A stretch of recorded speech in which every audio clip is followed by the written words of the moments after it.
That's my signature move. That's what Jim said.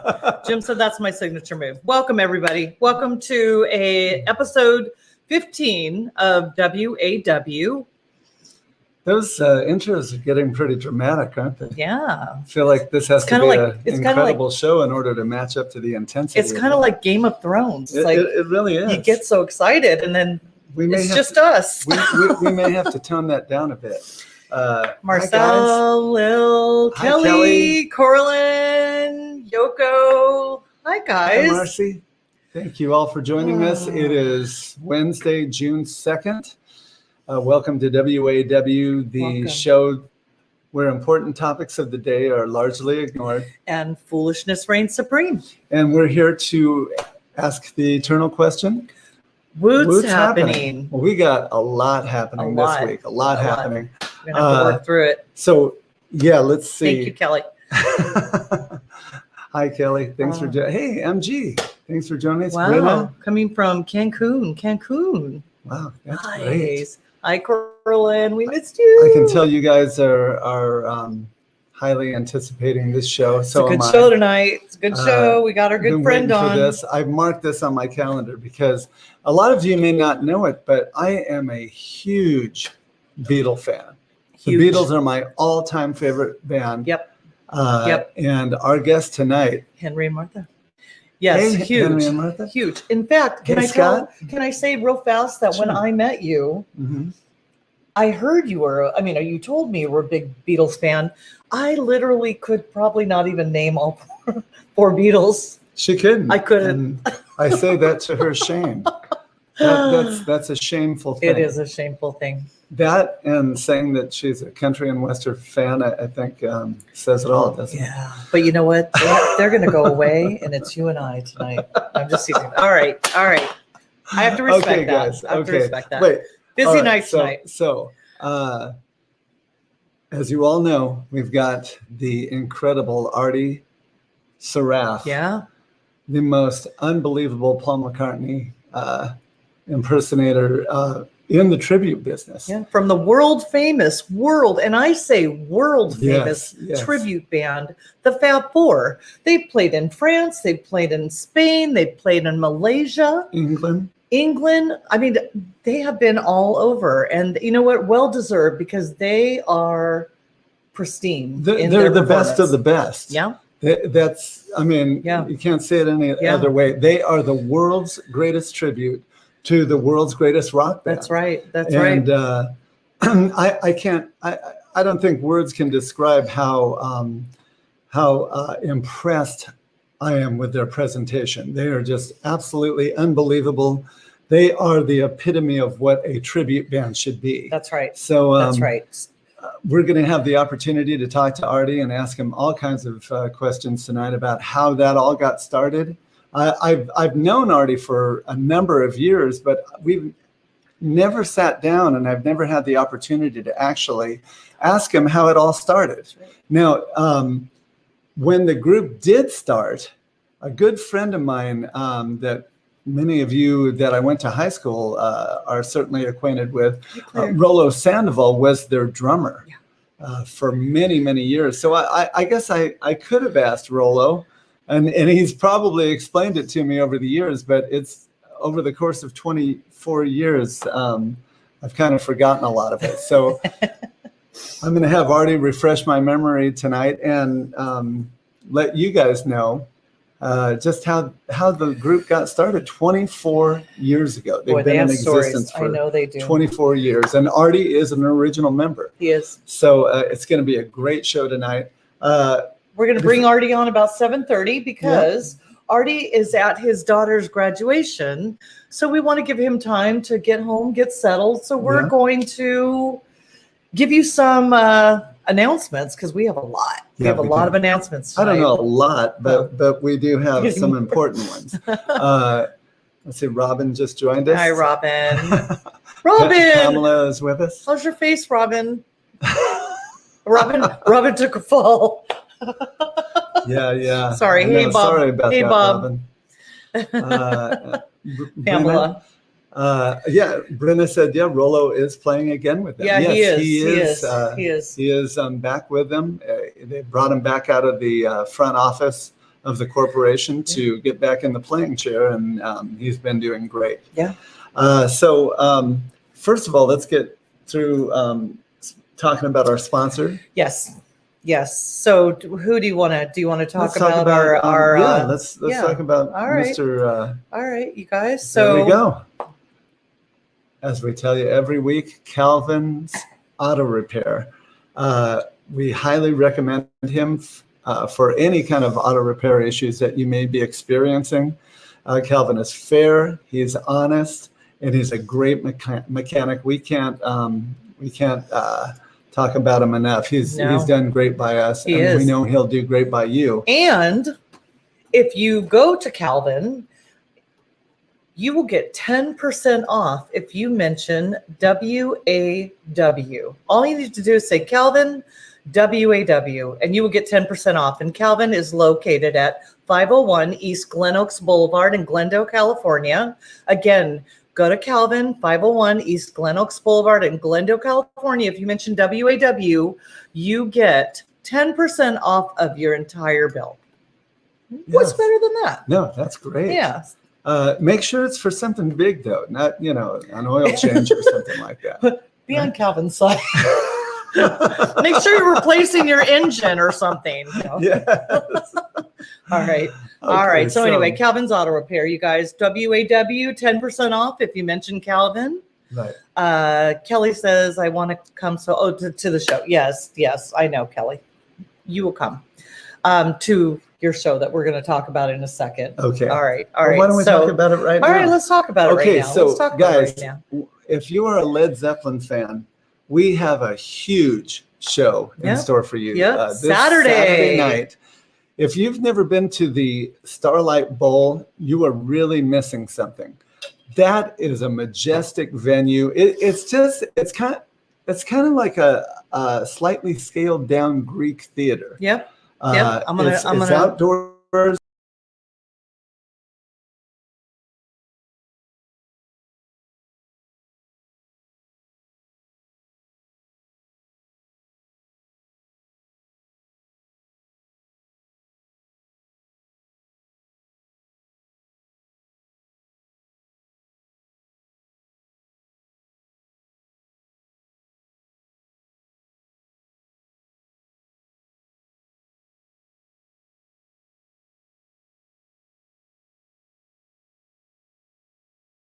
That I was introduced to, and I would have to have been about 11 years old or so. Like only 10 years ago.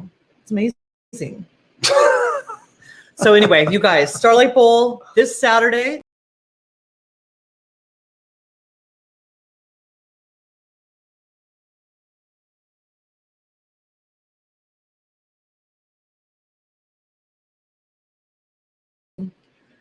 They're only allowing 1,000 people in the venue, so because it's of COVID. Yeah, so please buy your tickets now if you want to go. I also wanted to mention this because some people are talking about the Ticketmaster fees that accompany the ticket sales, and what I have to say about that is, I would encourage you to go to the door. He's going to keep it. He's going to keep it G-rated right now, but. When we're not on camera, he has other things to say about it. I'm not too thrilled about that practice of gouging our patrons. The ticket fees are as much as. No, it's not as much, but it's approaching that, and it's ridiculous. Gig's giving us an address. What address is this? No, it's not Apple Valley. It's in Burbank. No, Gig. It was on our graphic. Oh, that is not correct. Did you mess up? I might have. Your move messed up.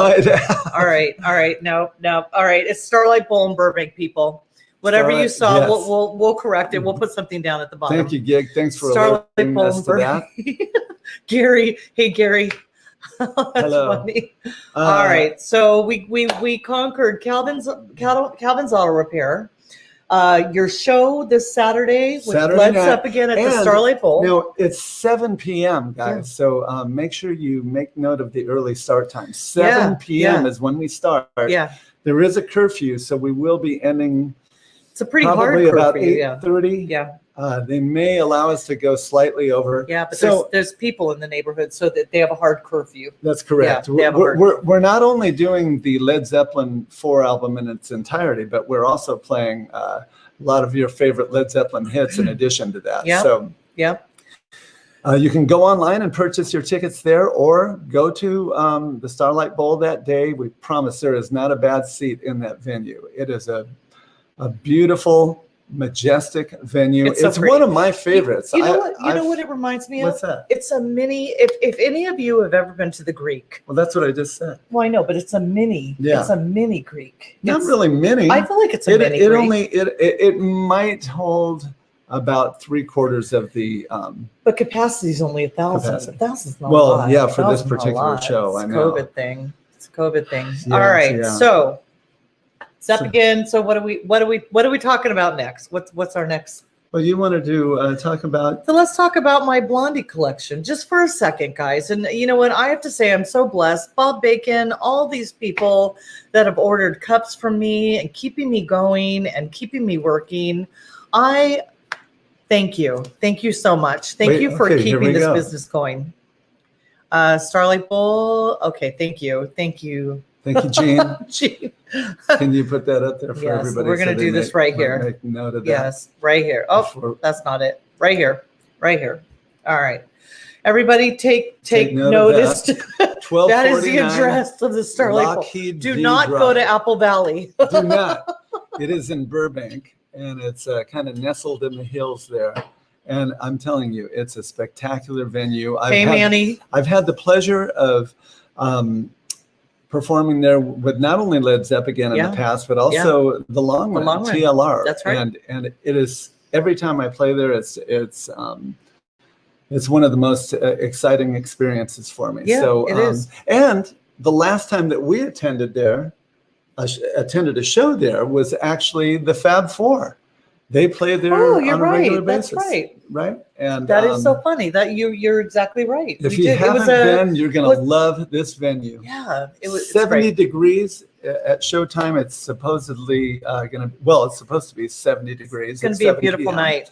So, So come out to the Starlight Bowl and see the stars and step again. listen to some Led Zeppelin music. Yeah, yeah. All All right. So now let we me can let me move show. on. Let me just do a little bit of self bragging here. So what I've been working on, I have a collection called the Blondie Collection, Mhm. and it is personalized cups. So let me show you what I have here. Hold on one sec. Find it. All right. So some of you know, but this is my collection, and I make personalized tumblers. And you guys, all these are all tumblers that I've made for you. This is a fraction of what I've made for you. But if you would like to order a personalized tumbler from me, I am launching a new website called www.theblondiecollection.com. I just got that domain. I'm going to launch this site on July 5th. If you want to order something before July 5th, contact me through my Facebook Messenger. Otherwise, you can reach out to me through my website, which will launch on June 5th. Again, if you want to contact me before June 5th to order a tumbler, reach out to me on Facebook Messenger. And you know what? Let's work together, and I will make you, I promise you, the most amazing tumbler. And I love every bit of it. You know, She does. I do. Well, and also, guys, it's a great gift idea. I mean, it's the best because you can put any image on it. Yep. Any Here's one of logo mine. or image. Yeah. I made there you this. go. I made this for myself. This is one of my Perfect tumblers. example. It's great for water. It keeps your water cold for, almost 24 hours. Yeah, it's I would pretty say close to 24 that. hours cold, about 12 hours hot. But it is amazing. It's amazing. I love every bit of it. This is my Blondie tumbler. And again, I take a lot of pride in every single tumbler I make. So whatever you order from me, I put my heart and soul into it. Yeah. So that's what she's been up to. Now, we're going to show you a little bit more about this at the end of the night. Yes. But I've also taken on A new job. Yeah, another. Jim Wooten has a new job. Another employment opportunity. Imagine. I'm Not that he's busy enough. He has like a little crevice of time left, so he filled it. I'm going to be the online marketing director for 3,000 Miles Off Broadway. El Portal Theater. The Castle Entertainment Group. Yeah. We are putting on different types of shows, not just tribute shows, but variety shows. Castle Entertainment Group is committed to giving you the best entertainment in Southern California, and I can certainly stand behind them. That's why I was so glad to join the team. And so we're going to be promoting some of those shows on WAW from week to week. Yep. And at the end of this broadcast, we're going to show you a little clip of one of the shows that we're going to be promoting that we're very excited about. So I got a little side hustle going on too. I love it. We both got a side hustle. And at the end of the show, you guys stay tuned. We are going to show you a pretty cool video of the up and coming show on Father's Day at the El Portal 20th. Theater. 2 shows. Take your dad. That's right. That's a great show to take your dad to. Local, a great afternoon. There's the Federal Bar right next door. So you do the show and then you make reservations at the Federal Bar for your father. And it's a great Father's Day for your father. Yeah. So stay tuned after the show and we're going to do a little promo for you. So yes. again, Artie is going to come on. I mean, hopefully somewhere around 7:30. We're hoping. He said if he gets back a little earlier, he may join us. We'll see him on. We'll see him on. But okay, so another subject that man, I'm just so irritated about is the Lakers. Oh man, my Lakers. All right. This the I season actually could have be over tomorrow. I have a graphic guys. for that, guys. Here you go. There you go. The Lakers. Okay. Yeah. This is the thing, guys. The season could be over tomorrow. They've Anthony Davis injured his groin, and we don't know if he's going to be available for tomorrow night. But we're hoping he is, because if they lose tomorrow, they're done. And last night was completely demoralizing and humiliating because the Lakers lost by 30 points. It was the worst thing that I've ever seen as far as a Laker loss. It was just, I mean, they were just toying with this. It was horrible. Chris Paul and but was AD? Devin Booker. AD was not playing last night either. Well, yeah, that's what I'm saying. Yeah. He was injured. Yeah. You need to be listening to me. I do. while I'm listening to you. But I'm saying that they played so badly because he wasn't with them. Well, yeah, but I mean, honestly, they have enough talent to win without him. I don't know why they were. It was such an uninspiring effort, but they lost by 30. If you're missing a part of the machine, you don't do well. I take those losses so hard. Yeah, I gotta just. It's hard. It's me. I'm the person who's trying to like peel him up off the ground and say, you know what, life goes on, mister. We need to continue life. you know, I think the only thing that can appease me if the Lakers lose this series is that the Clippers lose. So Marcy asks if I'm a Lakers girl. Marcy, I'm a hockey girl. I love the LA Kings. And Artie is actually a huge fan of the LA Kings. Ooh. You guys may want to talk about. So we have something in common. So we actually are season ticket. But you didn't answer the question. Are you a Laker girl? Well, I am. But if you were to ask me who I like better, I like hockey. I mean, I like the fights. Hey, there's been plenty of fights in the Laker games. I like them. Oh, thank you, Stephen. Hey, Larry joined us. Larry says his 76ers. Yeah, Larry's 76ers just won the first round. And they are going on to play. Well, I don't think the next round has been determined yet for them. All right. But Philadelphia did get through to the second round today. So Bob Bacon says, who? Yeah, the Clippers, Bob. I know. All right, Brina, go Kings, go. Yes. I want to vomit every time I mention the name of the Clippers, honestly. But oh wait, look at Bob. Oh, thanks, Bob. Bob's lighting the flame. All right, people. Okay, go wait, ahead, Bob. I saw the message that you sent in the card with the payment for the tumbler. So Bob sent me. I gotta say, Bob, I have to say, I made a beautiful tumbler for Bob. You did. But don't say really anything nice. about it. Oh no, I made a beautiful tumbler, and he sent me the most amazing card and a little extra tip. And he appreciate put, like, that, Bob. And by the way, you have the best hair. To me, not you. Just saying. That's what I'm saying, Bob. I was thoroughly under the impression Bob, that you thought I had the don't best let him hair. intimidate you, Bob. Bob, you just say what you feel. Don't let Jim Wooten intimidate you. Okay. If you feel I have the better hair, you need to say it. Don't let Jim Wooten intimidate you. Okay. He's cute. Okay. No. Hey. Okay. We're gonna. No, don't be threatening him either. No. I'll protect Bob.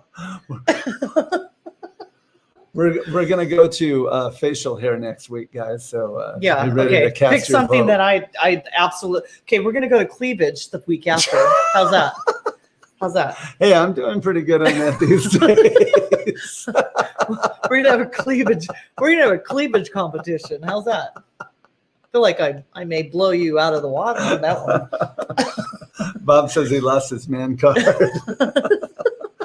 Just saying. By the way, if you're gonna play dirty, I'll play dirty. I can play dirty than you. By the way, we wanted to thank everyone that came out to Catalina Island on Sunday. Thank you, Pamela.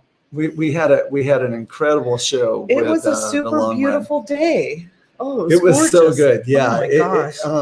We got to get back and play there again. The weather was perfect. We had this amazing. Sorry, gig. I said amazing. Uh-oh. You gotta saying amazing. You know what I'm gonna do, Gig? I'm gonna get a little button with an electric shock. Amazing. On her seat, so that every time she says that word, I'll just, Amazing is a good word, Pamela said. I think it's a good word. Well, isn't that isn't the electric shock method the way they teach people to stop smoking? Is that how it works? Well, amazing describes everything that is good, right? Yeah. He's like, you say amazing way too much. Okay. Oh wait, Sal says, careful, Bob. Jim's middle name is the Hammer. What does that mean? The hammer of what? The hammer of the gods. Come on, I'm in a Please. Led Zeppelin tribute. Sal. Come on, you got to go. Sal, we have to go. Jim Wooten has to take the trash out tonight. Come on. No, I don't hate your post, Pamela, about amazing time in Phoenix. No. I'm fine with the word amazing. Larry saw your video, Sniper of Catalina. Snippet of Catalina. You sounded. And you were singing my song. Take It to the Limit? No. Yeah, that's what it was. Okay. I thought it was. It was Take It to the Limit. I can't tell you Larry. why. I appreciate that, brother. Oh, so, all right. So we are at the bewitching hour of 7:25, guys. Did we do all of our announcements? We did Calvin's Auto Repair. Yes, we did Led Zeppelin at the Starlight Bowl on Saturday. Yeah. We did the Blondie Collection, which is my Blondie Collection. You guys, again, contact me. I will put heart and soul into your tumbler. I promise you. Now, you guys heard my extremely high endorsement of the Fab Four prior. But we believe that seeing and hearing is believing. Yep. So we put together, we did not put together. This is actually the Fab Four's promo video. So in order to bring Artie on, we would like to play this for you so you can kind of see what they're all about. Yeah. And then we're going to get right into bringing Artie on. Yeah. So this is a little promo. I mean, all of you know, I'm sure, what the Fab Four presents, but we're going to just give you a little blip of about the Fab Four. So hold on one second. Give me a second. Sorry, guys. Okay, here we go. All right, you ready? Let's do it. I'm ready. Help! I need somebody. Help! Not just anybody. Help! You know I need someone. Help! When I was younger, so much younger than today, I never needed anybody's help in any way. It's been a hard day's night, and I've been working like a dog. It's been a hard day's night. I should be sleeping like a log. But when I get home to you, I find the things that you do will make me feel alright. Oh, I believe in yesterday. Suddenly, I'm not half the man I used to be. There's a shadow hanging over me. Oh, yesterday came suddenly.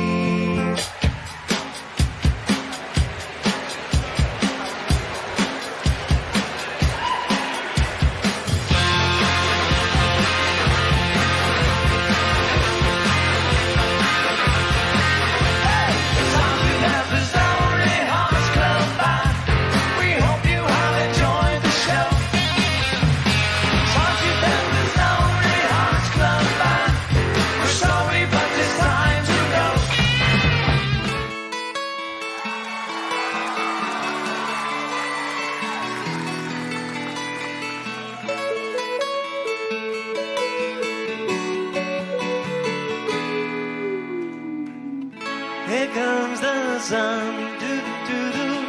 Here comes the sun, and I say it's alright. Oh, you gotta find me love. Wow.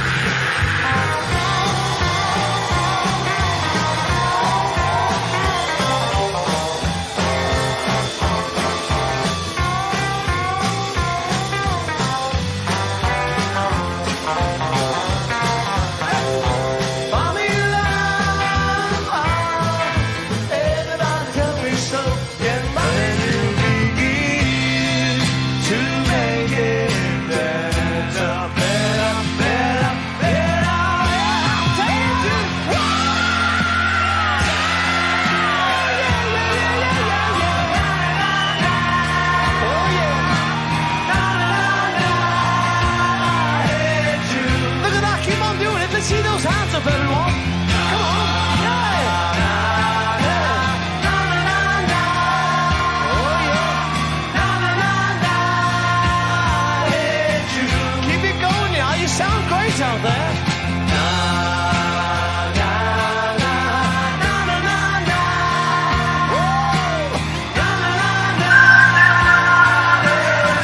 Oh, it sounds so sweet out there. Keep it going now.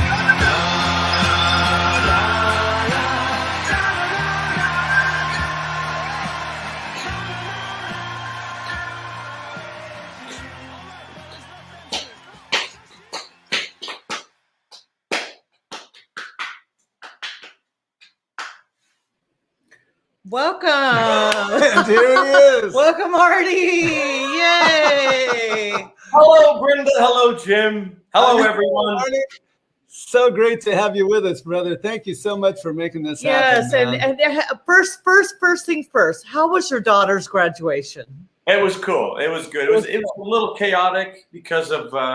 Is it sound okay? By the way, is it okay sounding? Good. Yeah, we can hear you fine. Okay, yes. good.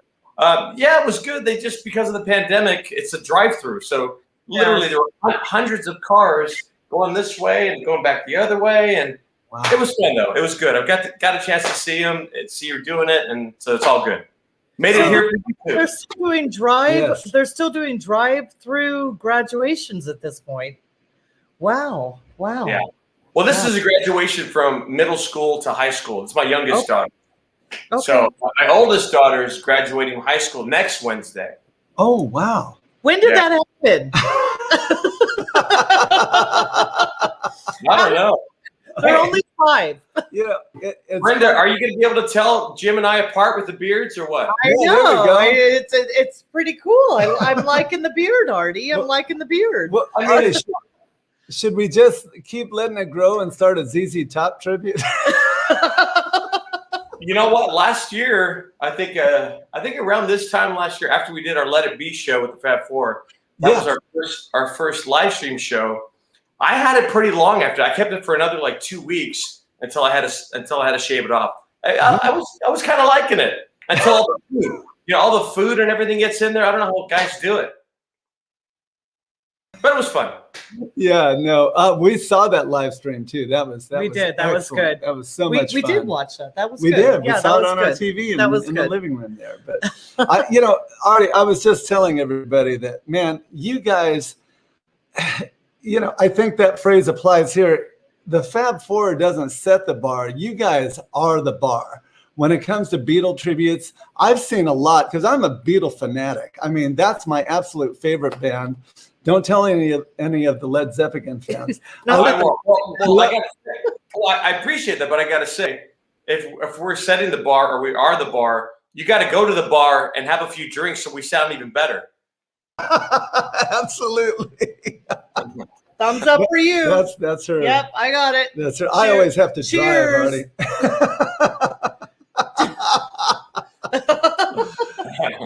So, I mean, we've known each other for, several years, but there's a lot of things that I've always wanted to ask you and never had the opportunity because whenever we've seen each other, it's been in a concert environment and we haven't had a lot of time. So, and Rolo's always around, so we can't talk about Rolo when he's That's right. Yeah, don't tell him we're interviewing you on this. So first of all, where were you born? Are you a Southern California guy?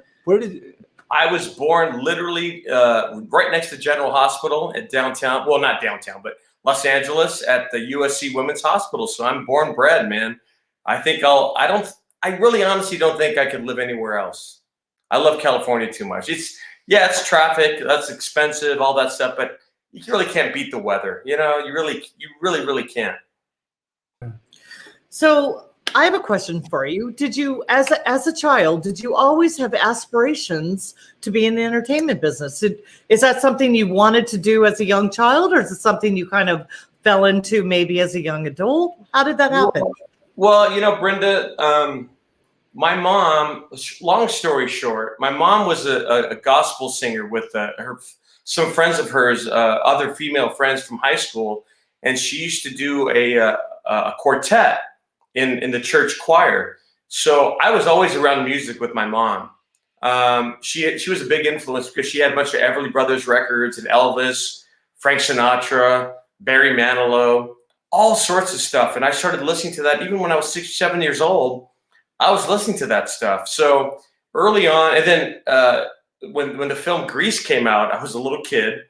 I won't say exactly how old, but I was a little kid, and I remember doing the Grease Lightning thing at a family party. I did the hair slick back, and I did the John Travolta thing. Well, I was a Grease Lightning, and all that.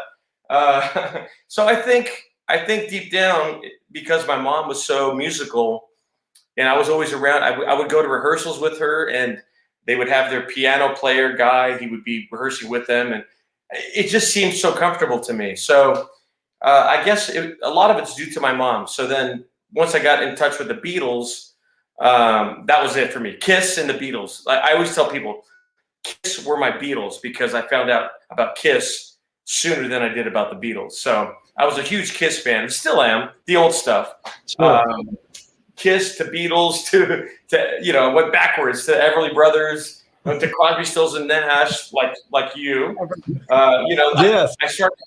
I started playing with friends in high school, learning how to harmonize to Eagles, Beatles, Crosby, Stills and Nash, Queen, Everly Brothers, everything. It seemed so familiar to me. It just felt comfortable. So I guess, long story short, to answer your question, I think early on I wanted to do something to make people have a good time. I didn't know what that was going to be. But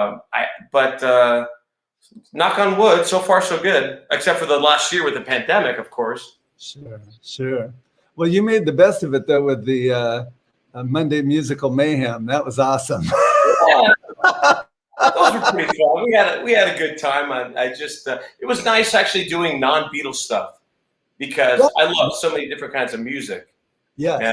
And I wish, looking back, I wish I had taken more lessons and actually gotten more into the theory of music and stuff. But thank God for YouTube because I'm kind of catching up right now there's a lot of good like free lessons on theory and just piano playing. There's this lady, it's called the Sacramento Music Group, and she's been doing YouTube videos for like 15 years, and they're free on YouTube.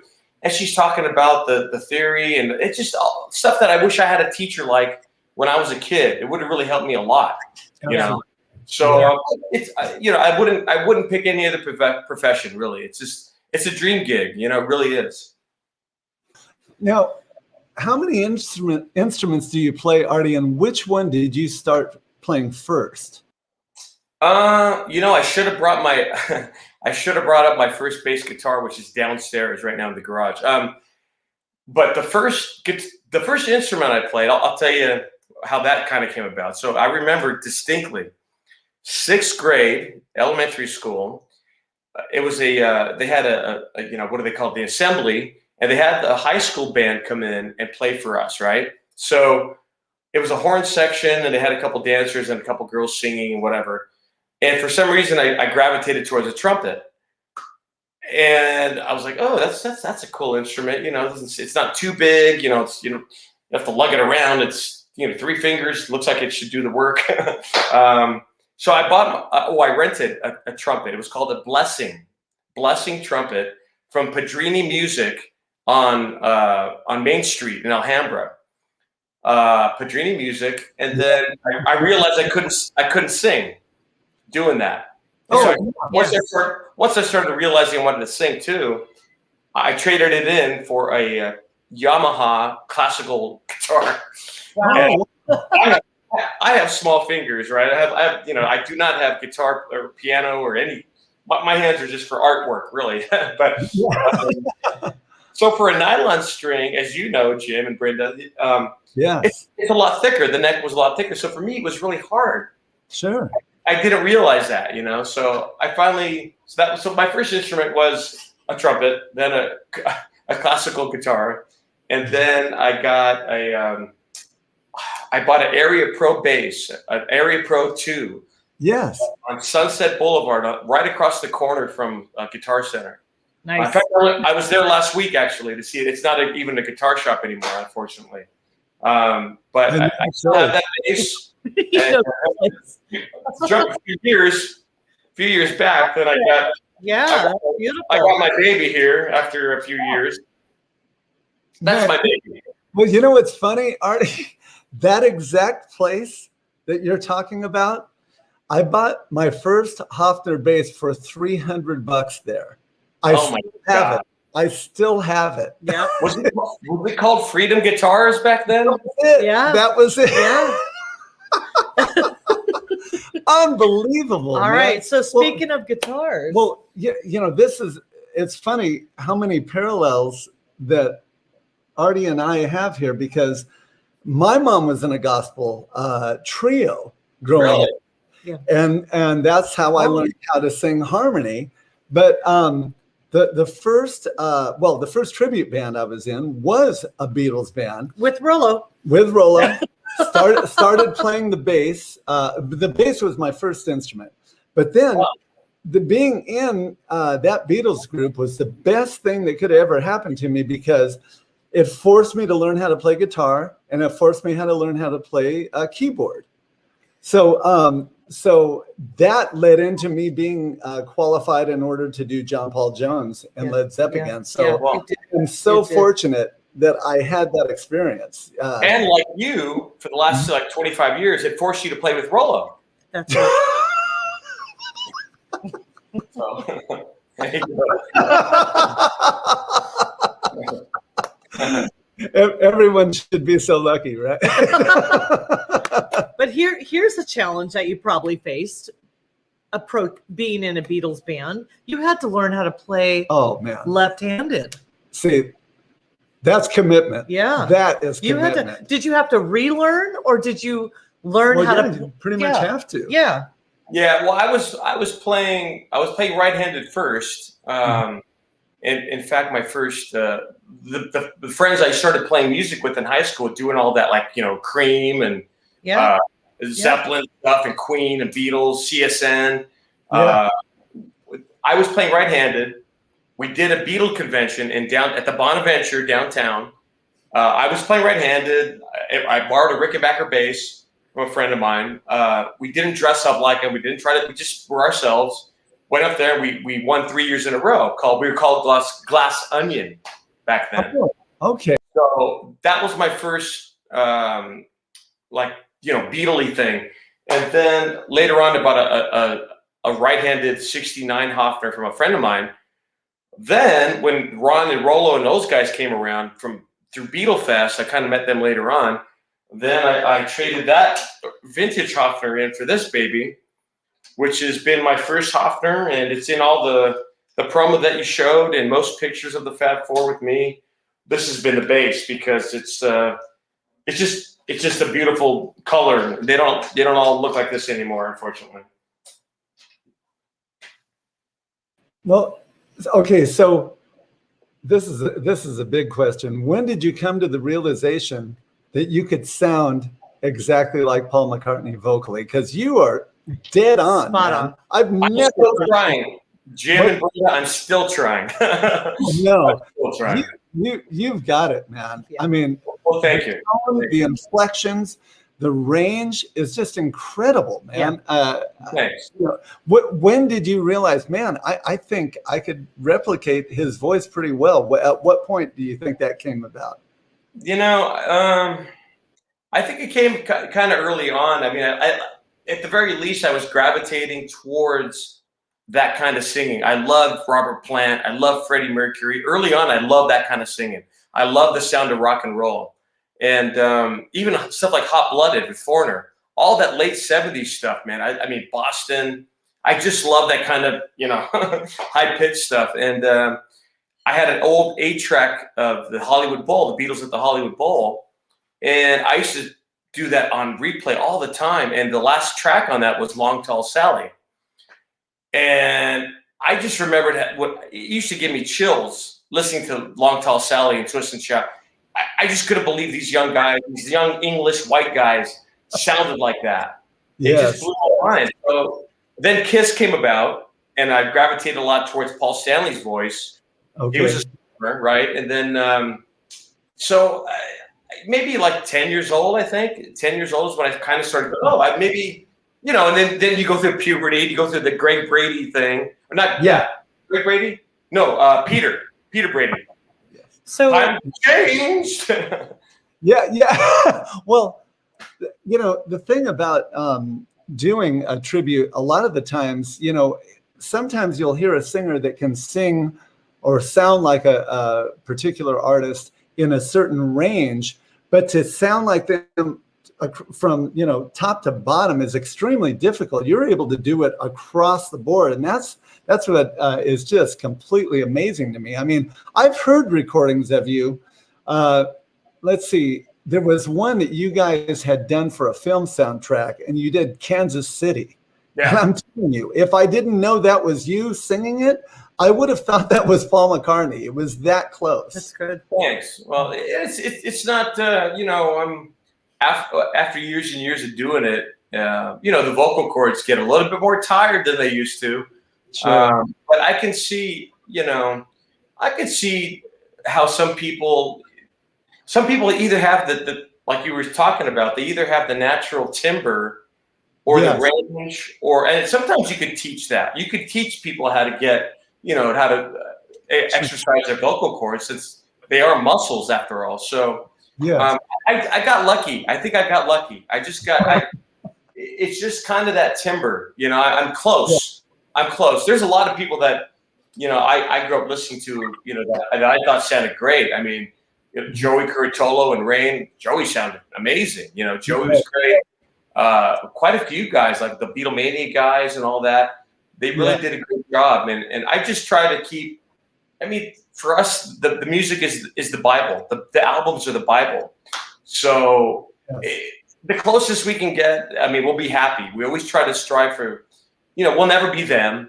When we don't want to be them in that real sense, real worldly way.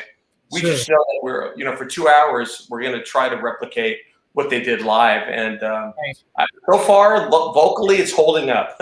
So far, it's holding up. But it's funny because, and you might relate to this too. Brenda, do you sing as well? You sing too, right?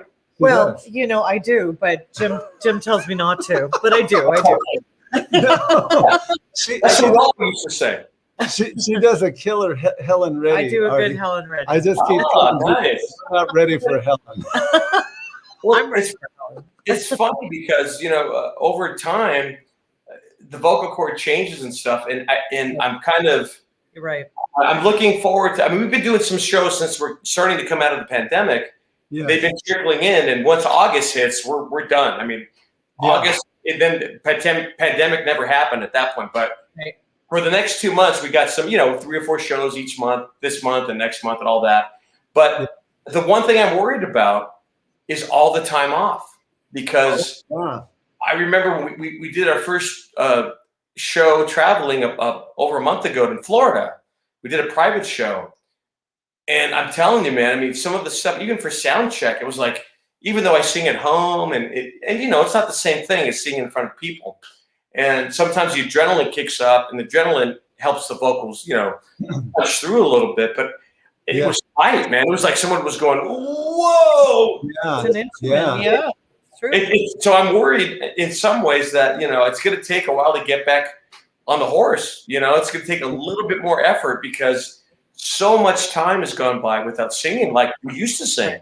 Yeah, and being vocal cords got to be used a lot to try to keep in shape. I mean, that's the only thing I'm kind of concerned about. But I feel pretty good about all that stuff. I don't know if I went off on this tangent of vocal cords, but that's fine. But we do have one question from a viewer, Claire. Claire's interested if you've met any of the Beatles. Yes, Claire, I have met the Beatles. I will never guess which one. I'll give you a guess. It's either Ringo or Paul, and it wasn't Ringo. Well, I'm Paul. You did meet Paul? Wow, that's great. So my story isn't as good as Gavin's. Gavin has a much better story. But my story, meeting Paul, it was, I think, 2005 in Brentwood. And Paul was doing a book signing for the kids' book he did. And some Fab Four friends of ours were down there to get there in the morning, early morning. You got your book, you got a stamp, your wristband, you had to wait in line. And if you got the book and all that, you got to meet Paul. And I wasn't going to go down there. I wasn't going to wake up early in the morning and do it, blah, blah, blah. But they said, hey, look, if we keep a spot in line for you, you want to come down and meet Paul. You won't get the book signed, but you can come meet Paul. Wow. I said, about 2 seconds, I said, okay. So let me think about it. Okay. Yeah. Let me see. Okay. So I went down there. I was in line with them, and I remember turning the corner. They had, black scrim around until you got to the very end where you could, right before you got introduced. I remember turning the corner and seeing the side left profile of Paul. And it was so surreal because, as a kid, I used to draw the Beatles a lot. I used to want to be an artist. That's what I used to do. I used to draw all the time. I wish I had time to do it again because I was pretty good at that, drawing people and Beatles and all that stuff. So I turned the corner and I saw Paul. I got to meet him. And, we were doing our Wings Band shows around that time. We had just started. And I had a shirt on underneath. I had a shirt like this and then another shirt underneath, which was our Wings Band shirt. So after I said hi to Paul, and what could he say to him that he hasn't heard 3 billion times? I said, Paul, I love you. Thank you for all the music. And then something grabbed me, and I said, I'm going to do it. So I went back a little bit. I said, I did the Superman thing. I said, what do you think of that? And he said, Wings Band, on the run, right? I said, yeah, on the run. So that was cool. Right? Yeah, There it is. Christine and I right there. She's a great Linda. Yeah. Yes. You know, it was a thrill. So yeah, I got to meet Paul. Hopefully Ringo one of these days. Hopefully. Nice. Yeah. Nice. All right. So, kids, pets, married. Tell me a little bit about your private life. Private life. Well, I drink Pepsi quite a bit. I like. You have a daughter. How many children do you have, Artie? I have 2 girls and 1 boy. One that just graduated from middle school to high school. Yeah, and then my oldest one. So I got Alana, who's a graduate, and then Jocelyn, who's middle school going into high school, and then Sebastian, who's 3. You see Sebastian all the time on the Facebook post. Yeah. And his birthday just about a week and a half ago. He went to Disneyland. He got to go to Disneyland for his birthday. That's awesome. So he had a good time. He saw his favorite guy, which is not Mickey Mouse, not even Goofy. He saw Lightning McQueen from the movie Cars. And his eyes just went boop when he couldn't believe he was right there. You know, Lightning McQueen was right there. That's great. Yeah, so it's, you know, and I love my hockey. I love watching hockey. My LA Kings. I mean, you know, I'm an LA Kings fan, right? I know. I'm a season. This year just turned out to be. It looked good for the first half. They were playing really well. Yeah. All right. And then you got to put your pinky out. We got to do a LA Kings game together. We got to do one together. Well, look what I got right here. All right. Yay! We'll do a game together. We should. I mean, with hockey, it's funny because one of the things that I got Sebastian was a hockey set, a little kid's, you know, street hockey set. Yeah. And he's starting to kind of get the idea that you hit with a stick, you bump to this, and so it's kind of cool. Maybe he'll be a LA King one day, and I could retire. Love that. Yeah, there you go. That sounds like a good awesome. retirement. Yeah, it does. Now, how long have you guys been doing your show here? Man, we started in the middle of the pandemic, and you know what's so funny is we started in our backyard on our lawn chairs because we're like, okay, we feel so distant from everybody. Yeah. We're gonna go live, and it literally started in our backyard on lawn chairs, and we agreed that we were going to talk about nothing that was obvious in 2020. We were going to take an hour and just be with our friends and not talk about the things. What is our coin phrase? Where important topics of the day are largely ignored and foolishness reigns supreme for 1 hour. I like that motto. I like it very much. And it just kind of evolved into this. And it's been really fun. We've loved every minute of it. You know, before we move on to more about the tribute stuff, somebody had mentioned on here about you had a very serious heart I remember that ailment a while back. I remember that. And the guy wanted to know, how is your heart now? Is everything? You had an aneurysm, right? Was it an aneurysm? Yeah. What happened was, okay, so now we got to get serious. Gosh. Okay, so back in 2006, in December. You know, apparently I've had allergies over the years, blah, blah, blah. I remember being the doctor. I'm gonna do the big story. I'm going to condense it as much as I can here to make it make sense. So I had some issue with my heart valve. And I remember distinctly when I felt that, I almost felt like I was going to pass out. I didn't think anything of it because at the time I was like, 35 years old. So I didn't think it was my heart or my heart valve or anything. So apparently what happened was, little by little, since the heart valve was out of position, it made my heart work harder to pump oxygen and blood to the rest of my body. So I was starting to get numbness all over my body, and I was having problems breathing. Turns out I started popping like Mega Man pills because I thought I just needed energy of some kind. What that was doing was I was killing myself, but because my heart was getting bigger and bigger with the muscle because it was trying to keep me going.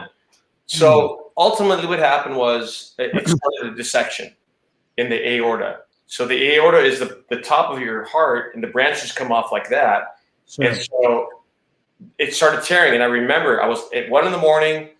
I was playing like a Sony PlayStation game, 1 a.m, and I felt it. I felt it. I'm not kidding. It felt like somebody grabbed a razor blade and went down my whole trachea like that. Whoa. And I grabbed my throat because it felt like my throat was ripped open, but it wasn't my throat. It was my aorta. So it started to tear. And then what happens was it balloons out a little bit, and then they call it a false lumen. And that means that there's a separate channel there, which shouldn't be there, that was filling it with blood because it couldn't get out. And if it had that ruptured, I would have been dead. Even if I was in an ER room, if that would rupture, there's nothing you can do. That you're done. You bleed out. So I don't know how. I don't know why. Yeah. But I made it through that to surgery. They were able to save my valve. It was basically out of position down here. They pulled it back up, sewed it around, and I still have some breathing issues here and there. I don't get quite the oxygen that I used to get because of the blood flow. But I'm still here, and we're going on 15 years, with it. So I'm just very lucky that they caught it, and it must have been my youth that saved me. I really do, And I was so emotional coming out of it and seeing everybody's well wishes and all that. So 15 years later, I'm doing great. I was able to go back and perform, obviously, and so kind of a crazy story, but I made it through it, luckily. Now that was similar to what had happened to John Ritter. Is that correct? It's exactly what happened to John Ritter. That's what I thought. And Alan Thicke and Bill Paxton all had the same thing. All dissections. Yeah. Now let me ask you: are there any pre-warning signs? Did you feel anything now that you look back? Energy was, but do you look back and think, did you have pain in your arm? Did you have anything that you ignored? Anything that you feel like you ignored? Yes, numbness. I had a lot of numbness, and I was able. This is one where you're still, we were traveling a lot at that point too, and the sleeplessness, not being able to breathe, struggling to breathe when we were doing shows. I remember just being winded, being very winded after shows, and that was because my heart was going. We're trying to give you some blood here, buddy. We're trying to oxygen. So had I gone in, basically, Brenda, had I gone in when that was first started, they probably could have found out what was going on and fixed my heart valve, which was the beginning of the whole thing before it snowballed and made the dissection happen. Had I gone in, which I should have, in hindsight, I wish I would have. Yeah. I think they would have been able to. I would have been able to avoid major surgery like that. So a good PSA. Sorry, a good public service announcement is don't let it go by. If you're not feeling well, don't. There's too many good doctors out there, and we have the science now to get in there and see what's going on, because it's not worth. It's not worth, I'll be okay. And I was 35 years old. So the last thing I thought was my heart. You can't be, So get it checked out if you're not feeling, no matter what it is. Yeah. Well, but I always say your body talks to you, and you have to listen to what it's saying to you. You really do. Right. And we are so busy, and we don't want to take the time, but your body's going to let you know when something's not right. So you have to listen to it and take the time.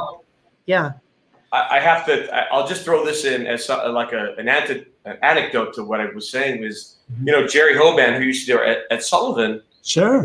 He was the guy in Pulp Fiction, and I think you've met him before, Jim. Oh yeah, absolutely. Yes. Yeah. So Jerry, he passed away. It was basically 6 years ago this past week, and something unfortunate with Jerry was he was feeling bad the morning. He had a heart attack. Jerry had a massive heart attack. And unfortunately, he was calling, he was deciding whether he should call 911 2 or 3 different times the morning that he passed away. And that kind of a thing is exactly what you're talking about, Brenda. It's like your body's telling you something's not right. Yeah. And just do it. Just do it. Just call 911, call some friends, whatever you got to do. Right. It's really unfortunate because had he done that, maybe Jerry would have been here still. And saved your life. You saved your life. Artie, how long did that take you out of action after having that surgery? You ready for this? This is even more shocking than the story of the actual event. So this was at the point where we had a Vegas show at the same time up in Las Vegas. And after the surgery, my doctor said, everybody said, you have to wait at least 6. I told them what I do. I said, I exert, force from my chest and my abdomen. And, can I even sing anymore? They said, yeah, you probably can. You have to take it slow. Wait 6 months. I waited 6 weeks to get back on stage. Wow. And that's why? Because I had to, because we were having a big issue with our old sound guy up there in Vegas who was in the midst of taking our show and tried to steal the name and all that stuff. So I felt obligated to go up there and try to literally put my life on the line.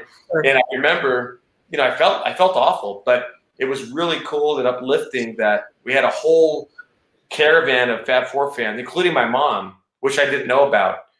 They all went up there for my first show back. This was 6 weeks after my open heart surgery. And, that was like, it just blew my mind. I remember I was like, in tears after I found out everybody was there. But it was very, on pins and needles and just waiting for something to happen. If something went wrong, I was telling everybody, if I give you this signal, put that curtain down, man. I didn't know what was going to happen. So we did our show and I made it through and kept going a little at a time, That's incredible. Oh, and by the way, we're getting a lot of questions from people that we're going to address in just a little bit. We'll run them through. I just wanted to get, first of all, what was the first band you were in? Artie, do you recall like the very first group that you actually played in? Well, my buddies from high school. You mean like just for fun or professionally? Where you would play gigs from time to time.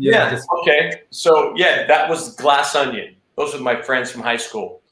And okay, that was the group you were just mentioning. Yeah, we were doing backyard parties. We got paid by the beer. Yeah. On the day. And go back there and get our red cup. And then and this is like this is the late '80s. In my high school days, my buddies at backyard parties with all my friends. Everyone's having a good time, and we were playing Hot Blooded. We're playing Shout It Out Loud by Kiss. We're playing Fat Bottom Girls, Queen.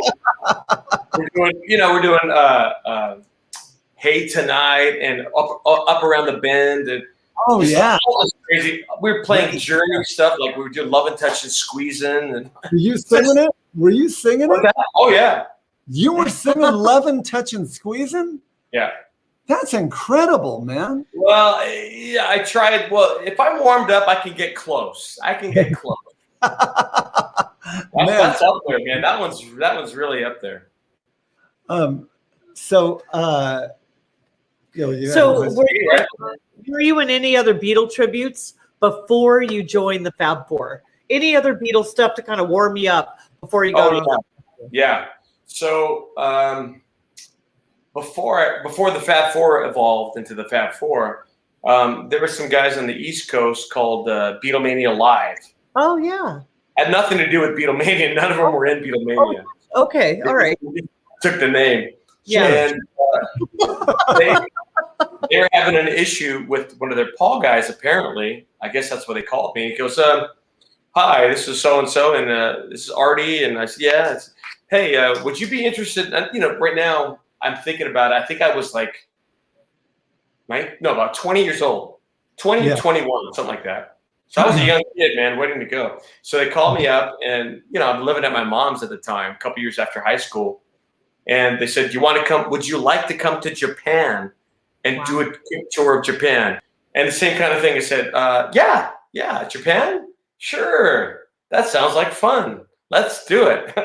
So that was for about a year and a half. I went to Canada with those guys. I was playing right-handed the whole time, though. So, and it's funny because I always got people that went up there and said, you would be so good if you played left-handed. And I didn't really care.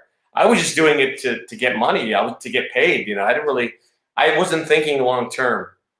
Because why would I, right? I was doing original stuff with the original band still, the Glass Onion guys. We were still doing original stuff and doing cover songs. And, when you're young like that and a musician, you want to try that stuff. And so we were doing, I was in the midst of that. And, then it waited all the way until the Fab Four came about. That's when I finally went left-handed. But so did Beatlemania Live for a couple of years. Played with some local guys around town in LA. That became the Fab Four. We didn't even know it was with Rollo, with a couple other guys. I probably shouldn't mention. But, it was good experience, though. It was really good experience. Well, whose idea was it to put the Fab Four together? George Martin, actually, and Brian Epstein. And a good idea he had. Yeah, I thought you knew the story by now, Jim. Yeah. But, actually, it was basically Ron, myself, and Rollo. Okay. After Beatle Fest, they saw me play. Sure. According to Ron's famous story, he saw me doing "Coming Up," Paul McCartney's song with Wings. Sure. And he said the hairs on the back of his head were like on edge, and that kind of impressed him, I guess, 'cause I was a young kid, little guy, and all that stuff. And again, I was playing right-handed at the time, so I guess they thought, oh, this guy might have some potential. Let's kind of do that. So we started talking about it, and then we finally came up with the Fab Four. So, okay. So at what point? And it's mind-boggling to me that you would even take it on, but I can't imagine what that transition would have been like in learning how to play left-handed and kind of incorporating that into the show. In fact, I think I was at the first show that you started playing left-handed, believe it or not. I'm so sorry about that. No, you did. I was blown away. That. I do remember it because Rollo told me, he says, "Hey, Artie's playing left-handed for the first time tonight. Why don't you guys come down and watch the show?" We have it on video. No, I'm just teasing. We don't. No, I was completely blown away. We don't. How long was that? How long was that process of transition? I'll demonstrate it. I might as well demonstrate it. So, all right, people. So playing, as Jim knows, the early Beatles stuff is just, right? So playing right-handed, and at the time I started playing a little bit of piano. I took one lesson at Pasadena City College, one piano class, right? And so I got a little bit of dexterity kind of thing. And then I remember hearing, and I don't know if this is true, I never found the quote, but somehow, somewhere, I got the idea that Eddie Van Halen, because his whole family, they were, classically trained. Somebody told me, or maybe, I don't know, maybe it's wrong, but I thought I heard Eddie Van Halen as quoted to say that playing the piano was this, and then if you want to play guitar, you just change them over and do this. I'm like, well, okay, I'm doing this right-handed. Maybe I can do it left-handed, So it just took about 4 to 6 months, one song at a time. Love Me Do, love me do, I love you, all that stuff, all the basic roots and fifths and all that stuff. So it took about 4 to 6 months. But there was also a guy that you both might know. I think Jim, you know about him for sure, was Gary Grimes from 1964, the tribute. Do you know about it? Absolutely, yes. Yeah. So Gary played left-handed too. He taught himself to play left-handed, years ago. And so I thought, well, that guy could do it. Maybe I can do it. So that was kind of a little push for me, to do it. So amazing. As you can see here, yes, my guitars at home are right-handed. Yes. So I'll pick up any of my guitars playing right-handed, and then I have to play left-handed, and it totally screws up my head. It really does. It takes a while to get, because what do they say? The right side of your brain controls the left side of your body and vice versa, right? Yeah. Yeah. So when I have to come home and play just my own stuff or whatever I'm playing, and then I have to go do a show or play left-handed for, live stream or something, Sure. it takes me a few minutes to kind of, whoa, wait a minute. Okay, I got to do this again. I got to think this way, not this way like I want to. So it's a little bit of after all these years, it still messes me up. Yeah, it's got to be an incredible skull buzzer, man. Yeah, it really is. But you know what, Jim, you could probably do it. I bet if you got a little cheapy bass, had a left-handed, in 2 months, because you know what you're doing, man. You play keyboard, you do all this. I bet you'd be able to do it eventually.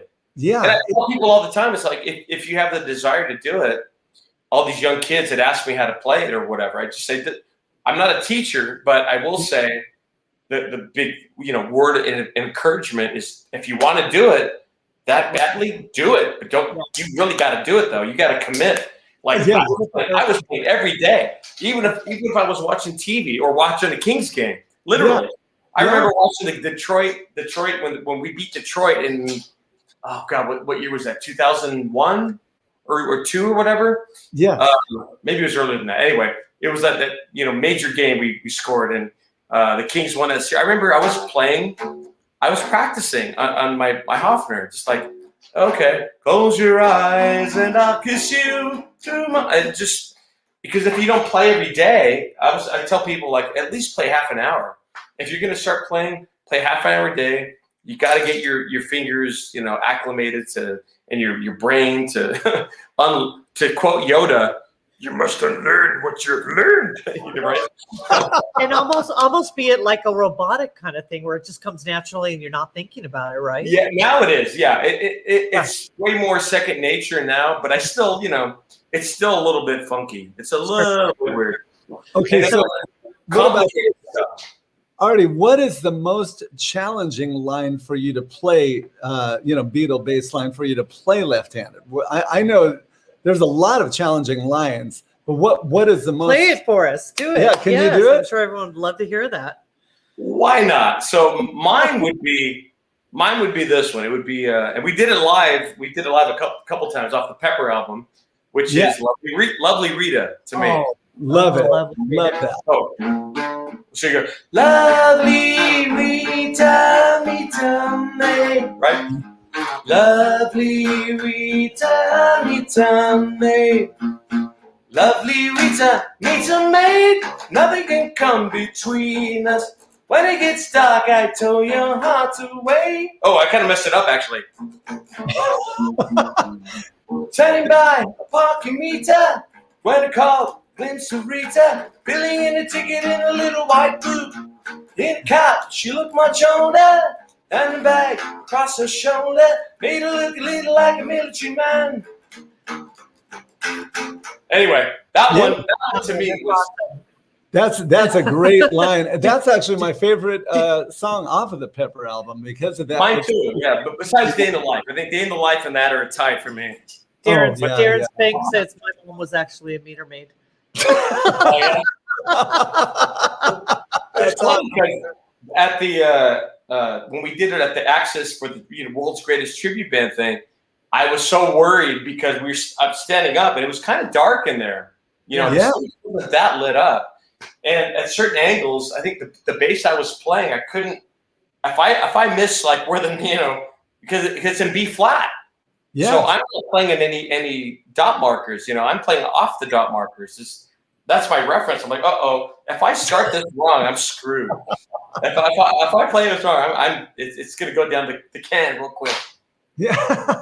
But Lovely Rita is definitely one that's. I mean, it's fun, but it's one that you gotta.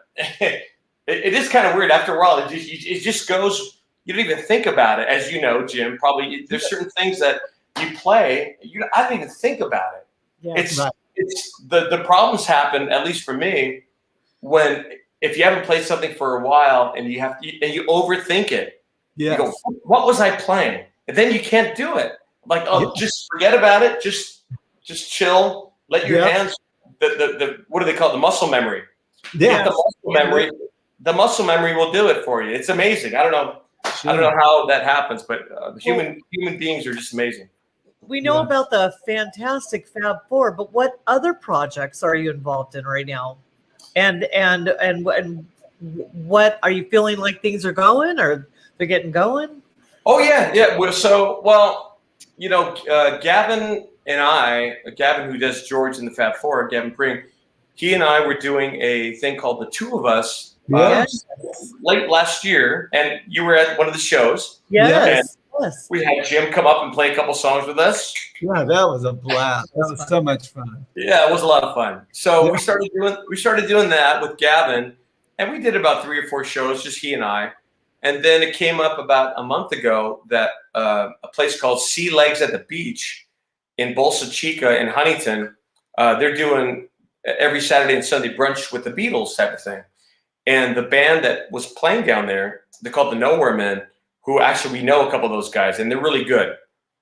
They just do the music, they're kind of older gentlemen. They sound great. They put on a really cool show, a different thing than what we do. But we were asked to do it as a 3-piece. So we said, okay, well, let's see if Ron wants to do it. So Ron decided to do it with us, and we did. We called it the Threedles. So we were that was awesome. That was so cool. The Threedles for 3 weekends down at the beach, and it was fun. It was fun. We got to do songs. We don't do. You never see us doing the Fab Four, hardly ever. I'll Follow the Sun, and we do some. You Like Me Too Much, a bunch of album tracks, a lot of cool album tracks. But it was fun. We had a good time. So, the Threedles, and I think we have one more show at Nancy's place. We're doing in July, I think. Yeah. So we're doing that in July.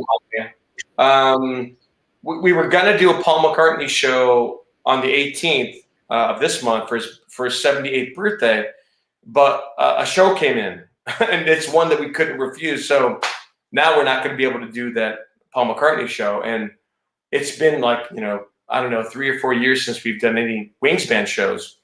And it's been hard to, not only because it's hard to get any time off from Fab Four, which is a good thing, but it's a bad thing for any Wings or Paul McCartney solo show.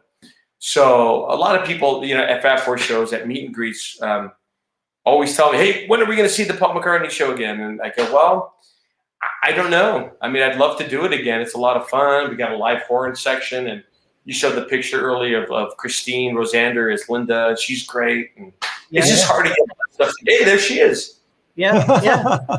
It's hard to get it all together. You have that many people, and the scheduling. You got to rehearse, and all that stuff. So it's a little bit of a chore. But I think, my time on stage with the Fab Four is limited. I don't want to necessarily want to be doing it for another 10 years. I probably got about 5 years in me. And I think then I'll pull back.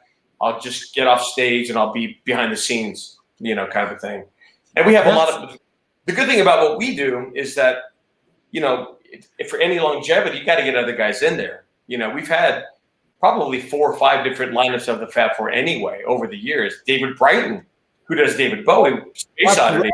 Yeah, definitely. David was our first George way back when. Before Michael. And then Michael, then it's Gavin, and we have, Doug Couture and other friends of ours that are all sorts of people. So we realized a long time ago that the Fab Four ultimately will not be Ron, Artie, Gavin, and Rollo. Yeah. It's going to be other guys. So, and, that's just the way it is, kind of a thing. So I think people have to realize when it's time to kind of hang up the boots, because the boots, first of all, those boots really hurt your feet. But is that a question? Yeah, that leads us into a question from our good friend Gig, my bandmate in the long run. I got glasses on, hairline. Yeah, he says, in addition to my great respect for the Fab Four as a piece of entertainment is my admiration of the group as a company, a business, and the fact that when members step out of the show as performers, you create other jobs for them within the organization. Can you speak exactly what we were talking about? Yeah. Yes. That's perfect. Yeah, it's you have to look at it that way. I think if you want the longevity, because there's 5 of us are partners in the Fab Four. It's Michael, Ron, Rollo, Gavin, and myself, and it's always been something that we've invested so much blood, sweat and tears. And as you know, Jim, it's hard to get guys that you can, first of all, relate with musically. Secondly, to get along with for years and years and years, being on the road, being in a van, traveling, 4 hours to the next gig, or on a bus tour, or whatever. I mean, you get it at each other's throats, after a while. So we've also learned that it's like you got to get good guys in there, people that you can trust, people that you can relate to, and all that stuff, Absolutely. So it's important. I think any band starting out should think of that long term, for sure. Yeah, it's funny, Artie, because I've been in the long run for 17 years now. And that group, I didn't realize it was that many years for that. Yeah, they've been in existence for 22 years. And Gig and I actually counted how many people have passed through the ranks of the long run, and it was 42 people. A lot. So the way we like to put it is, everyone has brought joy to this band, some by entering it and some by leaving it. That's exactly it, right? Like, sometimes you get the people in there that don't want to pull the same way you want to pull. All the guys got to be wanting the same thing, or else it's never going to happen. Sure. Well, you've always had a band-wide work ethic that's so admirable, because you've always seemed to be on the same page as far as wanting to be as authentic and accurate as you could possibly be. And that's why I not only think of you guys as the best Beatle tribute band, I just think of you as the best tribute band, period. Because definitely set the bar. Yeah, it's incredible. But it's you know what? You be proud of it, because you worked hard for it. Oh yeah, you worked hard for it. Well, hey, Jim and Brenda, the check is in the mail.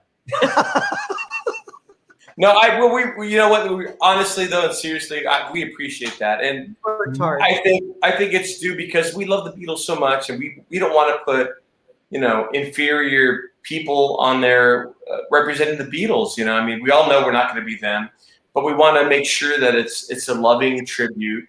Of course, we're going to throw in plenty of artistic license. Did the Beatles ever throw a Fab Four T-shirt out in their show? No. There's all sorts of stuff you got to do to entertain for people, and I think we got lucky with the different mix of guys we have in there. Because Ron and I, I've always been good with mimicking people. So was Ron. Sure. And for me, it's like it's hard for me to sing my own version of any song that I know, any song. Sure. Even if it's Billy Joel, Elton John, I don't want to sing the different notes. I want to sing what they say. My mind just gravitates to it. To me, it's I guess it's kind of a photographic memory in that way. I just hear the album. I always hear the album, and Ron does too. But some of the other guys don't. Like Gavin will be the first one to tell you, he doesn't hear things like Ron and I do. So it's always been Ron and I. Ooh, doesn't she look lovely with the glasses? Yes, I love that look on it. Trying to read. Trying to read. It's like that. It's like the hot for teacher thing, It's like that.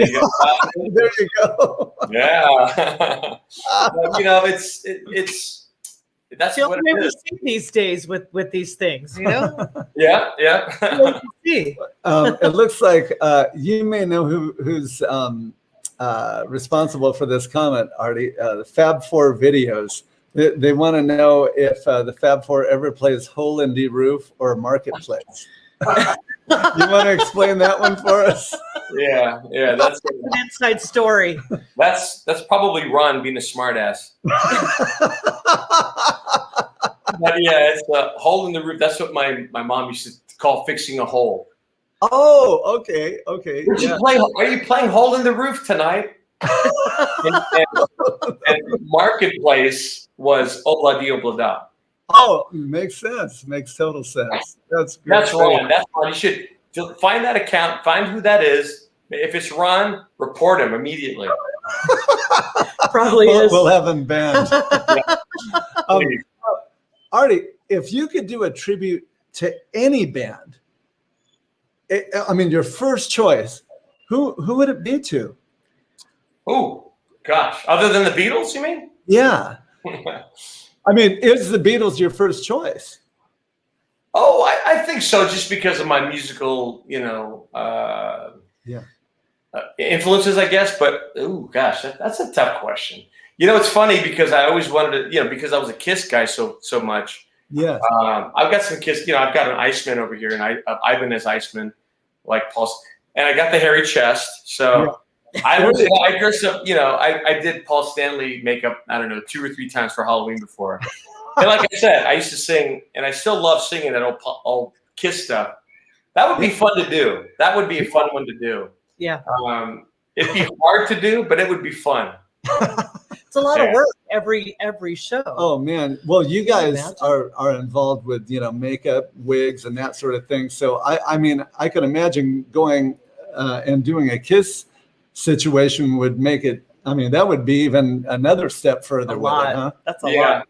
I mean, it would either be that or like, maybe a Queen thing, maybe. But I don't have the chops for Freddie. I can't do Freddie like that.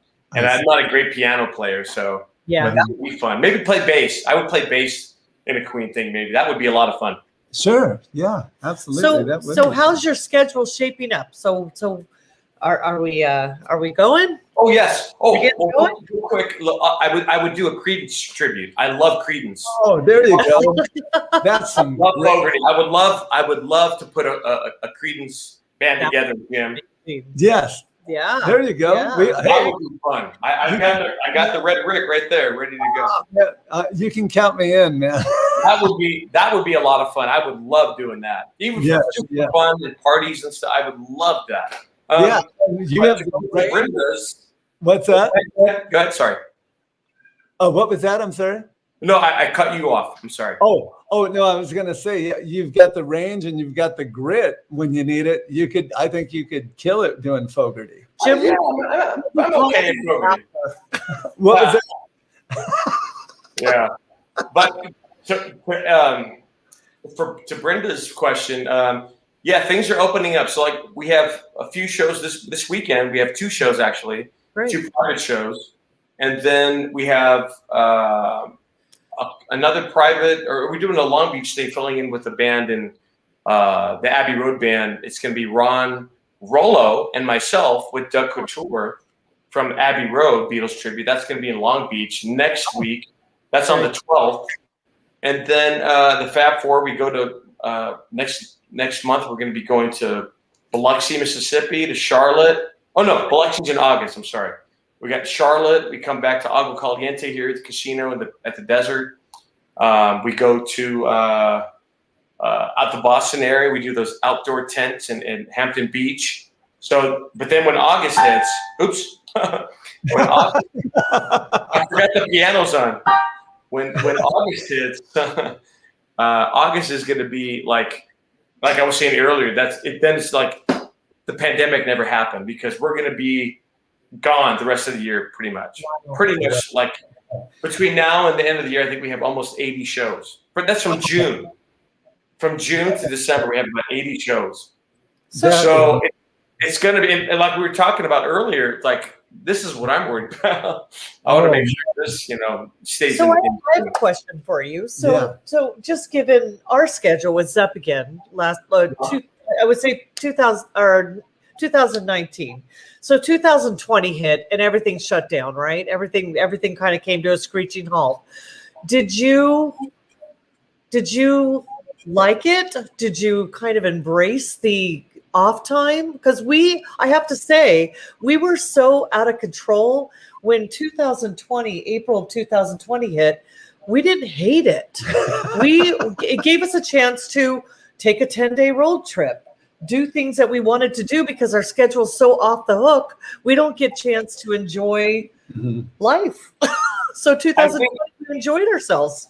Yeah, I think it taught a lot of people. I mean, for me personally, I started doing stuff here. I started getting together some old songs and writing some new songs for an album. That's one thing. By the end of summer, I'm hoping to release my first CD, original songs. Wow! Great.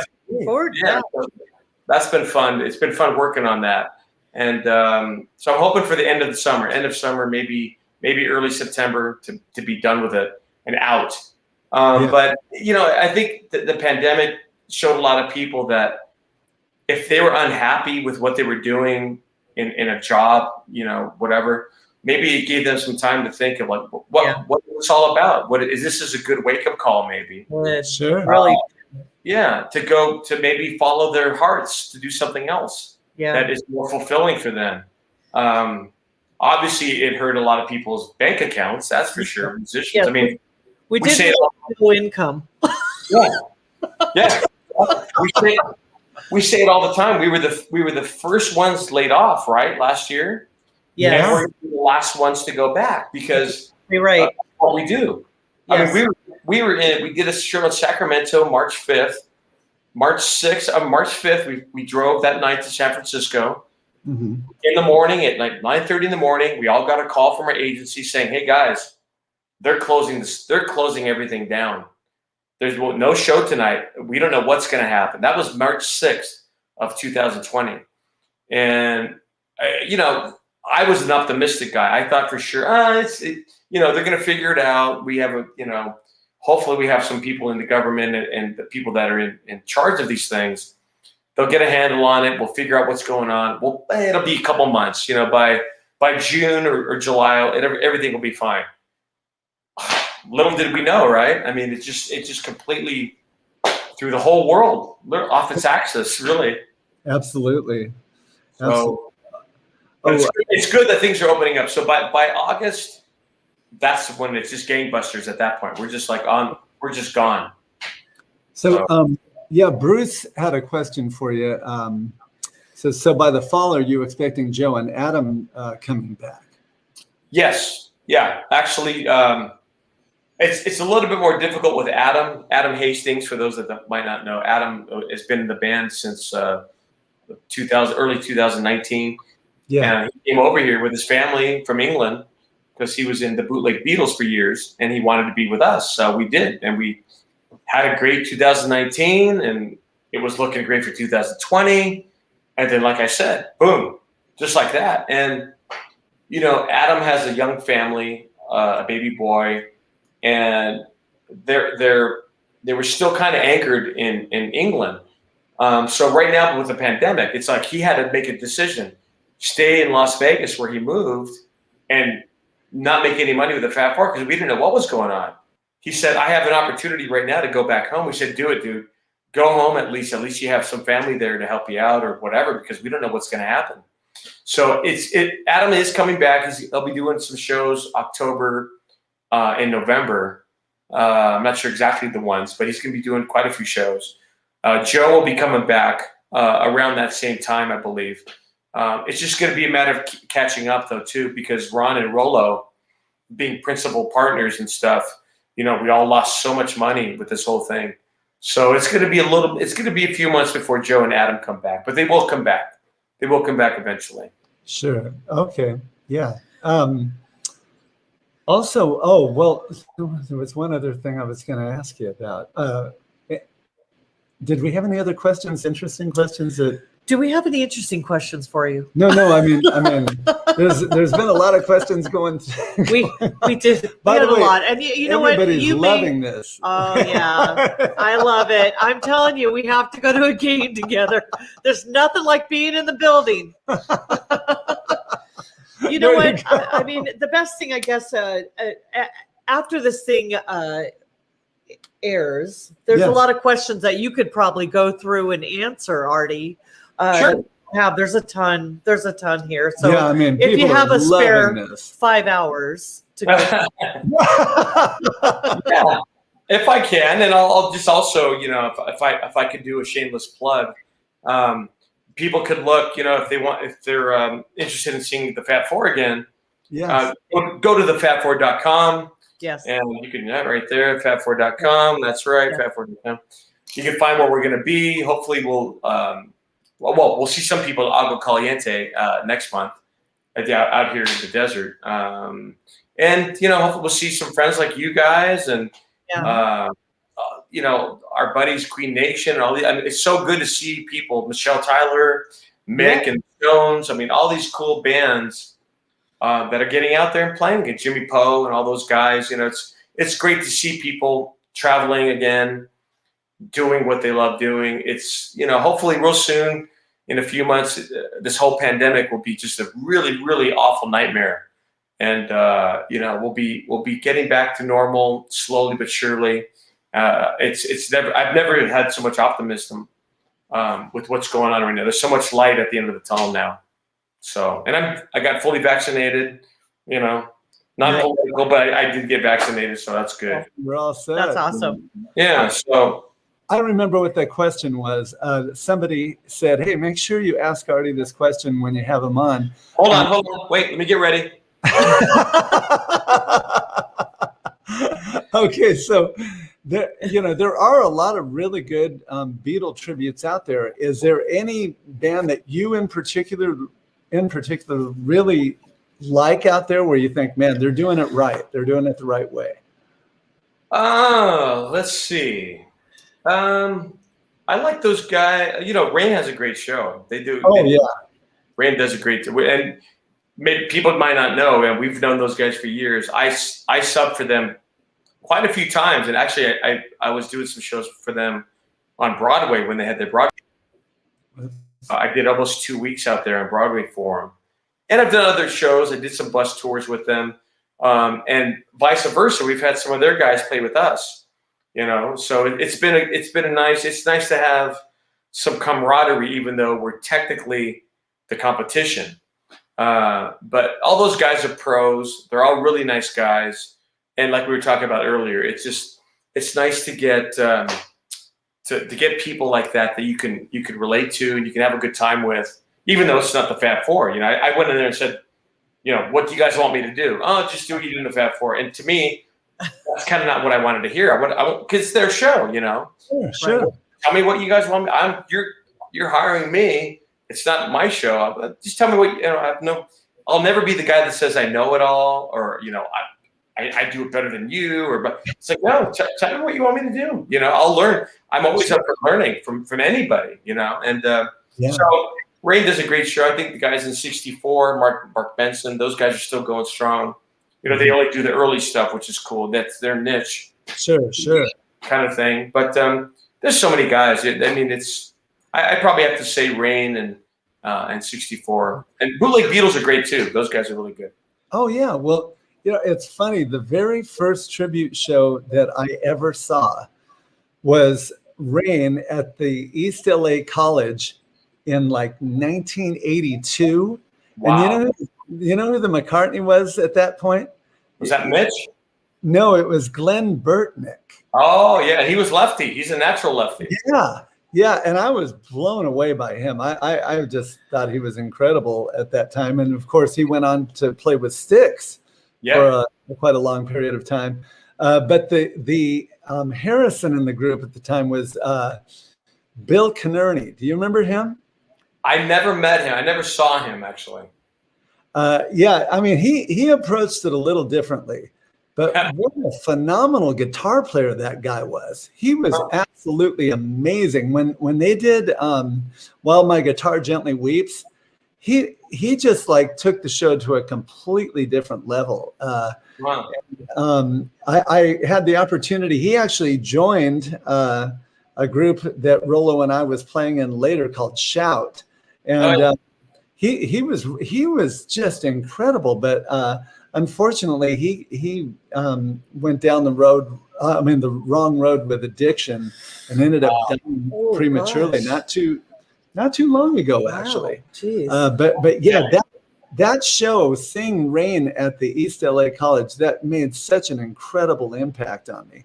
And I just thought you would think that was interesting about Glenn Burtnick. He was the guy that was McCartney the very first time I saw. Of course, I've seen them so many times with Joey Curatolo over the years, and Steve Landis. Yeah. Jim Riddle. You remember Jim Riddle? I've seen him. I never met him, but he passed away, 25 years ago or 20 years ago, something like that. Poor guy. Yeah. Yeah. It's amazing to think that was nearly 40 years ago That's that I saw amazing. that show. But yeah, I mean, you guys, here you are 24 years into it and you're still, going strong. I mean, man. Well, hopefully we'll just like you guys and everybody else. I hope everybody's able to pick up where they left off on the road or at home or wherever, and just be able to do what we all love doing so much. I really hope that this year, 2021, turns into just the best year ever. I think so. I think it's going to be a good year. Thank you so much. Wait, but last thing. Okay. I have one last All thing. right. He's still going. I know there's been some incredible things that have happened to the band over the last 24 years. What is your fondest memory, the thing that you look back on and you say, man, that was so incredibly cool. I can't believe we were involved in that. Is there any one thing that stands out? Yeah. Well, we did the motion capture for the Rock Band game. Yes, man. that's amazing. Wow. That is amazing. So that was cool. But tied with that is Mhm. something that was never released, which was the Yellow Submarine reboot. And we worked with Robert Zemeckis for about 2 weeks in LA doing motion capture for the movie, because they were going to redo the movie in 3D and all the Yellow Submarine, and the guys that were the art directors for Star Wars were involved. Doug Chang, with us, and all these. We met Danny and Olivia Harrison came down. Danny picked up the guitar, Gavin's Rocky guitar, and so that's tied with that same Rock Band thing. It was very cool to be involved in, and that was a nice feather in the cap. Oh wow, that's awesome. nice. That is so cool. I mean, this cap. I love every time you put that cap on. There we go. There's the feather. Man, Artie, we can't thank you enough for being with us, man. This has been incredible. I mean, somewhere down the line, we definitely have to have you back because there's still a ton of stuff I want to ask. Yeah, absolutely. Well, hey, thank you for having me. I'm glad it worked out. People that don't know, I'm sorry. I was trying to make these guys nervous. When at the gym, saying I might be late because I was driving back from the graduation. But it worked out well. It was perfect. It was perfect. Thank you. This was so awesome, man. We had such a great time. Thank you both, and I'll hopefully see you soon. And I'll look back on this when it's off, and I'll try to see if I can answer some questions if there's any. Great. Yeah, that would be great because I know a ton of them were coming in. Yeah. While we were asking you about the where to get the hat. Right? Yeah. That was the biggest one. Yeah. What kind of soda pop do I like? Right. Congratulations all the normal. too. Yes. But thank you both, Brenda. I saw Blondie down there. Real quick. My oldest daughter, even though her name, she's a brunette, but I've always called her Blondie. So she's my Blondie, and then my younger daughter is Goldie, and Sebastian is Copy, for like copper. So man, okay. Blondie, Goldie, and Copy. That's awesome. And they all love the Kings. I love the Kings. We got to go to a game together. Yes. We'll do it. We will. Thank you both so much. I had a good time. I had a great time. Thank you so much. We'll talk to you soon. Bye, everybody. Have a great night. All right, guys. There we go. What a fun interview. Now we promise. But don't leave us. Don't leave us. Don't leave yet, guys. We have a really special announcement we want to make. Yeah, there's a show that we are helping to promote for Castle Entertainment Group. Yes. That we're going to be attending on Father's Day. Yep. June 20th. There's 2 shows that day. One's at 2:00 in the afternoon and one's at 7 in the evening. And these guys do an incredible tribute to the Everly Brothers. It's the Zemed Brothers, as I mentioned last week. Their father is Adrian Zemed, who was starred in T.J. Hooker. Yeah. With William Shatner and Heather Locklear. Yeah. We're going to show you a little video just so you can kind of know what to expect, but we highly encourage you to come out and see this show. These guys are so good. All right, you guys, stay tuned.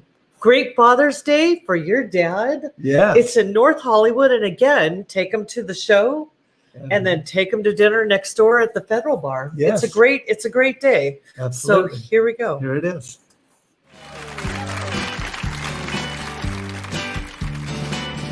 Don't want your love anymore. Don't want your kisses, that's for sure.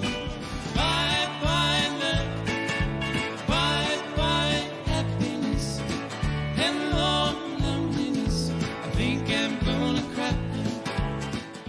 Our dad's an entertainer, and for so much of our childhood, he was playing Danny Zuko in the musical Grease. Wow. And since that set in 1959, before each performance began, they played all the great music of the late 50s. And it was the first music we ever heard. So in our own way, we were raised on 50s music. So Yeah. it's part Which of ain't half bad, by Yeah. the way. Some pretty good stuff. Wake up, little Susie, wake up. We've both been sound asleep. Wake up, little Susie, and weep. Reintroducing a whole lot of new fans to the Everly Brothers songs. But I'm going to tell you something. I'm sure when you guys are doing performances and shows, you look out there in the crowd and people my age and older are out there with tears coming down their eyes, and they're thinking, man, you're bringing back some great memories. The good times we had before you went away. Oh, dream, dream, dream, dream. getting to live those memories, relive them with people who grew up with that in that time, that generation. It's the moment we walked out on stage doing the first show. Yeah. We felt that, and we realized we're dealing with something You're tapping into something. way bigger than ourselves. Well, you know.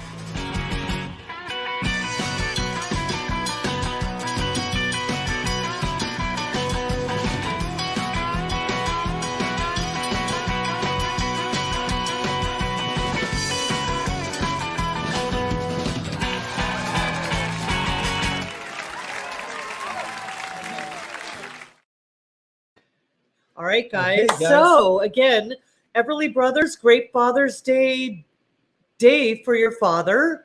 You do the Everly Brothers concert and then make reservations at the El Portal Theater. So this is Jim's new side gig. Jim is the promotional guy for Online marketing Yeah. director for 3,000 Miles Off That's right. Broadway and Castle That's right. Entertainment. Now, we're going to be at the show on June 20th, which is a Sunday at 7 p.m. That's right. So go and get your tickets for that performance and say, hey, we want to sit next to Jim and Brenda. 'Cause Yes. we want to.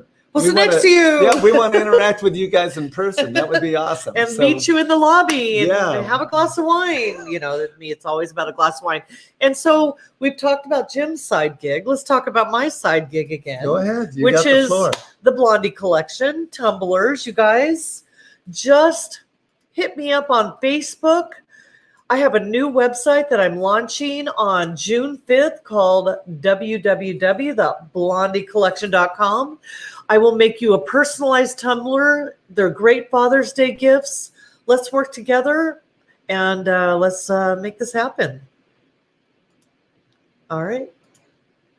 Anything else, honey? No, I think that's All right. it. We wanna are going to go thank you. grab the hat.